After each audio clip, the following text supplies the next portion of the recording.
Alright, so this is my Yamaha WR250 here, and I have a suspicion that it has a blown head gasket since I went riding last weekend, and my coolant system, well, it built up a ton of pressure, and wound up losing a bunch of coolant everywhere because a bunch of seals in my whole cooling system were spewing coolant everywhere. And yeah, so after I let it cool off, I took the cap off, and a bunch of pressure came out. So if there's pressure in it still when it cools down, there's really only one place that pressure can be coming from, and that is from the compression of the engine, which would mean the head gasket is blown. So we're going to tear it down, and hopefully I won't have to get the head sent out to be resurfaced, and hopefully we can just throw a new head gasket in it. So first things first, I'm going to go ahead and drain the coolant out of this bike. Right here is the drain screw. Just going to pull that out. All the coolant should drain out. Then I'm going to go ahead and remove the plastics, gas tanks, everything like that in order to get this top end exposed. Alright, so now with all this stuff removed, I'm going to go ahead and remove the exhaust, spark plug wire, this vacuum line, anything basically attached to the head, as well as the valve cover.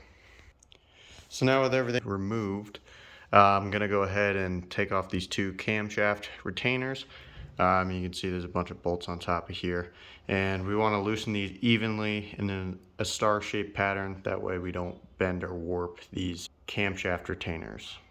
Alright, so now that I got the cams out, you can see there. Actually, we're also going to have to take off this oil line. I'm just noticing that.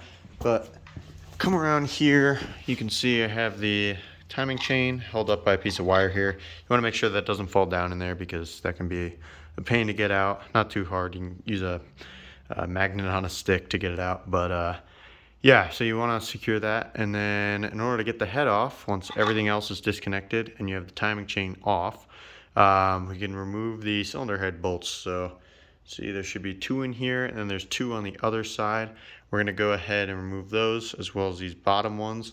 You can look in the service manual for a pattern. Taking it off is not as big of a deal as putting it on, and I have a suspicion that this head's already warped, so I'm not going to worry about that, but I am going to go ahead and remove them in a clockwise pattern. That way we can hopefully prevent any more warpage to the head. So as you can see here, I was able to remove the head. Timing chain, same thing, you just slide it through the head and then hook it on to something again. I like to use a wire. And then if we come over here to the head itself, I already scraped all the carbon off the inside of the head using a razor blade very carefully. And now we're going to check for warpage. So I have the straight edge here, and I know this is not the best way to check for warpage, but I'm doing what I can with what I have. So the first thing I'm going to do here is pretty much just place this on each spot where it says in the service manual here, so you can see each direction you can put the straight edge. And then it says that the warpage limit is going to be 0.05 millimeters. So the way you do this is place it in every direction it says, and then you try and stick the feeler gauge underneath the straight edge there. Alright, so I know I said I wasn't going to resurface this head since it wasn't warped, but I'm going to go ahead and do it anyway because I have it out already. So according to the service manual, you just wet sand it with 400 to 600 grit sandpaper. But in order to do that, you got to get these studs out. So I'm going to show you how to get them out. What you want to do is take the two nuts, back them onto each other like that, and tighten them down like that. And then you should be able to take a wrench and unscrew the entire stud, as long as it's not too seized in there. Oh, this one is a little bit rusty, so might have to use some heat. But let's try it on that other one there. It looks like it's in better shape. You don't want to put too much force on here, else it'll screw up the threads. We're going to tighten these down. Alright, so this is as per the service manual. I've never done this before, so it's my first time, but essentially what we're going to try and do here is I got some 600 grit wet sandpaper. Manual says to use 400 to 600 grit and wet sand in a figure 8 pattern. So try and get rid of any scratches on here, even though I don't think it's bent. I'm using my kitchen countertop because, well, this is about the flattest thing I have. So get this wet, nice and wet. I'm not an expert on this, I've never done it. I guess we're just gonna take the head and go ahead and sand in a figure-8 pattern. Alright, so I had to remove this exhaust stud because it was getting in the way, but seems like it's doing the trick. Try not to put any pressure on it. And then also rotating it every so often. Just a figure-8 pattern.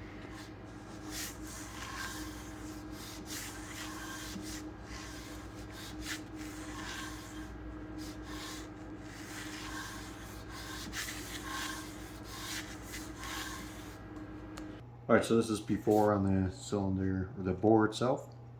See, there's a bunch of scratches and stuff in there, and definitely don't want that when I'm trying to get the head gasket to seal, so try it with this.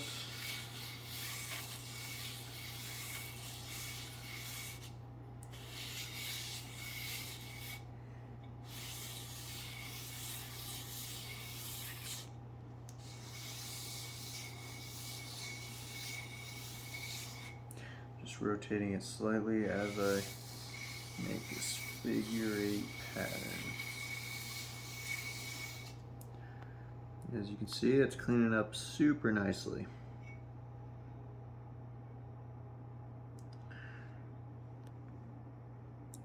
I'm still seeing some light scratches, so I'm going to go a little bit more. Alright, so now with those two faces resurfaced, I'm going to go ahead here and check for warpage again. This is how I do it, since they call for a 0.05 millimeter warp limit. That's the fuel gauge I'm going to be using. It's very thin. And this straight edge is brand new, so I know it's straight. I'm not putting any downward force here, and the only reason I am going to hold it is because this is not sitting flat. But you can see we're going to put it there and then try and stick this feeler gauge underneath in all the directions specified by the service manual, which is that way, this way,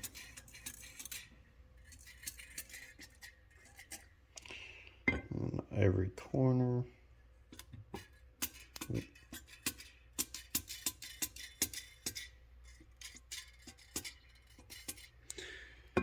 That's good.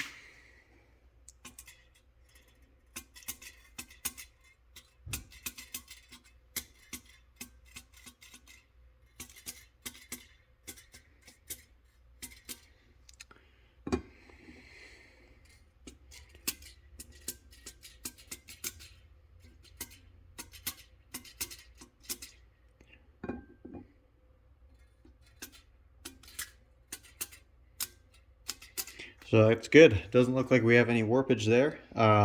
Pretty much do this multiple times just to make sure I don't find anything before I put it back together. And I did the same thing with the actual bore itself, which I'll show you guys here.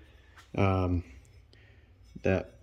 bore inside is in great shape. There's no scoring. You can still see the crosshatch pattern. However, we still do need to hone this out so that the rings have proper place to seal.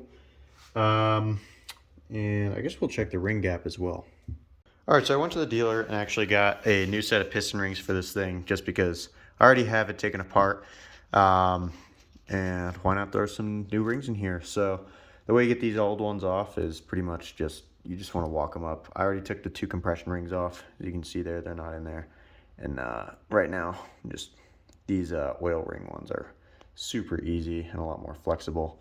That's basically how you get those off. And then when you're putting the new ones on, same thing, you just want to walk them on very carefully. You don't want to bend them side to side like that. What I'm doing right now. You don't want to do that to the new rings because they can break really easily. They're super brittle in that sense. So you just want to make sure you walk them on very carefully. Alright, so now I got those new piston rings as well as the new bottom end gasket here installed and a new O-ring on that passageway right there.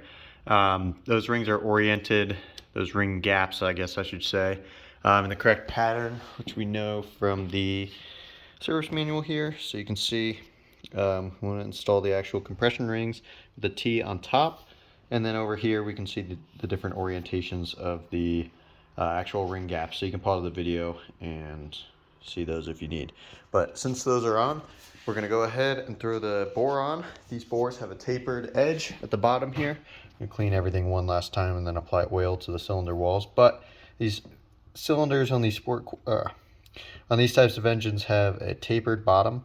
So this is used to slide the rings into place and kind of compress them as you slide the top of the head on. You just want to be really careful not to actually force it on, or else you could risk breaking a ring. So you want to gently throw that on there, or gently slide that on there. But yeah, like I said, we'll lube everything up with a good amount of oil. You can't really use too much here, and put it back together. All right, so I got this thing pretty much back together. Just have to bolt everything up.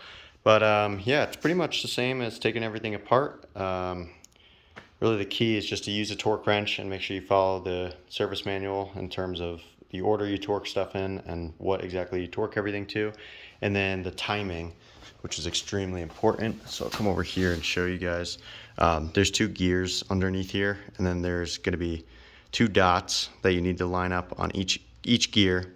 So there's going to be one at the top of each, and then on the sides, right here and here, you want to line that up with the top of this head. Now in order to do that, this thing has to be at top dead center. So you take these 2 covers off and you rotate the crankshaft until you see the T up through this little hole here, and that means you're at top dead center. So once you're at top dead center, you want to make sure those gears are timed perfectly. And then also, since you're going to have this chain tensioner out, right?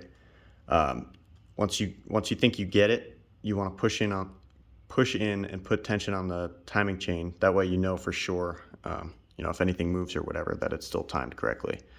But yeah, that, and then the valves, this top end here, the camshaft retainers, those bolts that hold those on are really easy to strip out. So you definitely want to make sure you use a torque wrench and get those torqued to spec.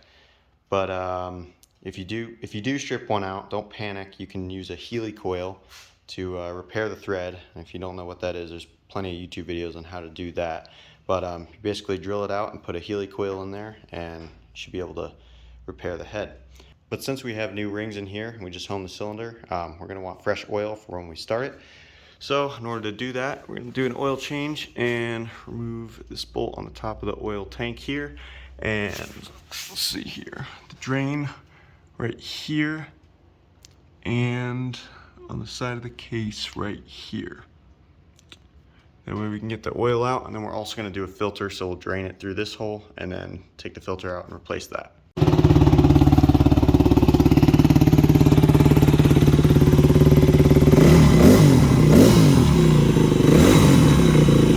Alright, so as you can see, the bike runs pretty well. So as you can see there, the bike fires up and runs pretty well. Yeah, I've been able to get out and ride it a few more times this year and haven't noticed that I'm losing any coolant. You can see that's where it's filled up to there, and the radiator's staying full just like it should, and I'm not getting excess pressure afterwards. So call that a success. I think it's all fixed. Yeah, the biggest thing for making these things last, especially the valves and stuff, is just making sure your air filter stays clean. So you want to clean that pretty much every ride, or at least every time it gets dirty. But yeah, and then there's also a break-in period in the service manual, which you should follow if you're doing everything. I just did rings. I didn't actually replace the piston or anything, but pretty much just rings and a head gasket, so it's not as important. But if you are doing all new bearings and everything, you should definitely go through that and follow the break-in procedure. That way everything lasts as long as it should. But yeah, that's going to be pretty much it for this video. Don't forget to like and subscribe, and thanks for watching.